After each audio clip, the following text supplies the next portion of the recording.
Stick around, and today you'll find about 4 things that are required of Town and Parish Councillors and 1 thing that Town and Parish Councillors most definitely should not do.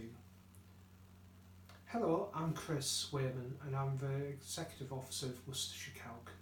Today we're going to be talking about what the role is of Town and Parish Councillors. Right, what I would like you to do is just listen to this little section, then pause the video for a moment. What I would like you to do is to write down in the comments what you think at the moment the key role of a Town and Parish Councillor is, and then listen to the rest of the video and then reply under your own comment about if it's changed or if it's reinforced your opinion as to what the key role of a Town and Parish Councillor is. Or you could also have a guess at the things Parish Councillor must do and must not do. And we're going to go through a whole range of things that's very basic. Most simply, a Town and Parish Councillor is a member of the Town and Parish Council. The size of Town and Parish Councils can vary quite greatly, with some of the largest councils having 30 plus members and most of the smaller ones having 5 to 9 members. While that is the role of a Parish Councillor in its more simple form, there's much more to the role of a councillor. So the key things about being a Parish Councillor is to represent your community. You've been elected or co-opted onto the council to do that role. You should try and engage with members of the community and across the whole diversity of the community, young and old, different economic positions such as retired, work and children, and you should be putting forward and representing the views of all of those people. Therefore, it's key to do some form of community engagement, and we'll do a whole other video on different types of community engagement that you could do and that would benefit your community and your locality.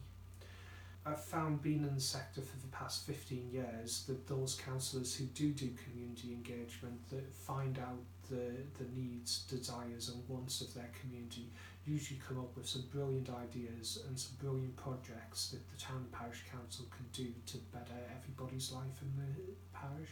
Another element of the role is also liaison.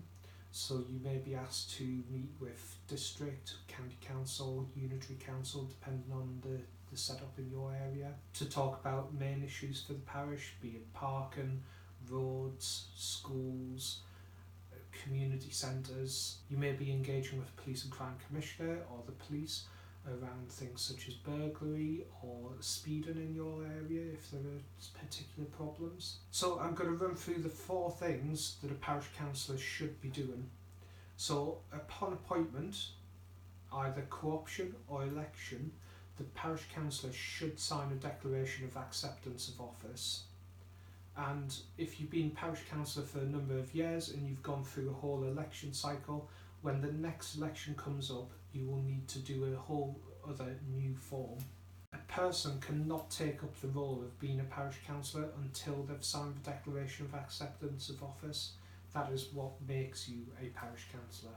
If you're the chairman of a parish council or the mayor of a town council, then you'll also need to each year sign a separate declaration of acceptance of office for being the chairman or the mayor. So number 2 on the list, a parish councillor must fill in and sign the register of interests. So this is a list that includes yourself and your spouse. It lists things such as which land you may have an interest in the parish, what your employment is, what your spouse's employment is, and if you've got any interests in particular companies or other things that you may have a financial stake in.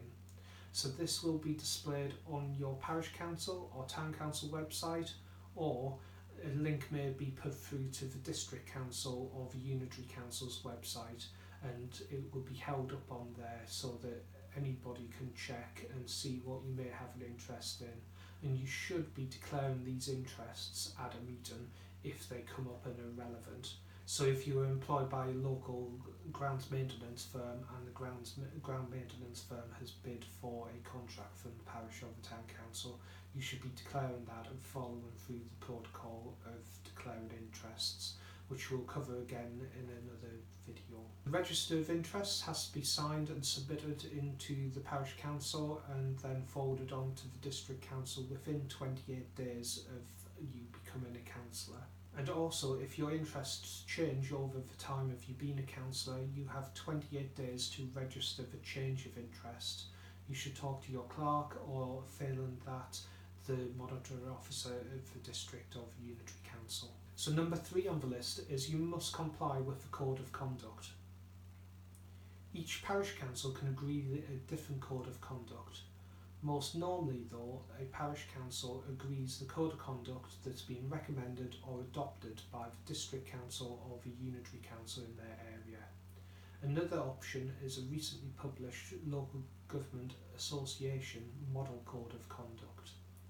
So you will need to check, and you should be given a copy of the code of conduct from the town or parish clerk. The code of conduct sets out a range of behaviours that the councillor must follow and must act reasonably as being a parish councillor. These type of actions that are not allowed are things such as bullying, intimidation, and bringing the council into disrepute. The 4th thing is a parish councillor must attend parish council meetings. The clerk will normally issue the agenda, and upon that agenda, councillors are summoned to attend. It is a legal responsibility to attend, and it should only be deferred or apologies given if there is a substantial valid reason for not attending. In the greater scheme of things, there's a regulation that requires town and parish councillors to attend a meeting at least every 6 months. If you don't attend a meeting within the 6 month time frame, then you will automatically lose your seat as a town or parish councillor. And now, the one thing that a town or parish councillor should never do. So, unlike district or county or unitary councils, a town or parish councillor cannot make a unilateral decision. You cannot go off and agree that the parish council should do something by yourself. Any action should be agreed by the parish council in a parish council meeting. The actions from that meeting should normally be undertaken by the clerk. So therefore, if it is, for example, clearing scrubland or cutting a hedge back that needs to be done, it should go to a parish council meeting. The parish council should agree that it should take place, and the clerk should contact the local contractor or maintenance person or in-house staff. The parish councillor shouldn't walk through a park, for instance, notice that there's a hedge and see the contractor on site or the maintenance person and tell them to go and cut the hedge.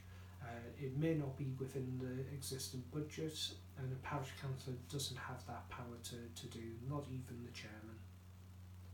However, there's all manner of things that a town and parish councillor can do and can work really well and push forward through meetings and through the existing legal system. So I hope that you've enjoyed the video. Have a click on subscribe, and hopefully we'll see you again. And don't forget to comment below on what you think the main role is of a town and parish councillor. See you soon.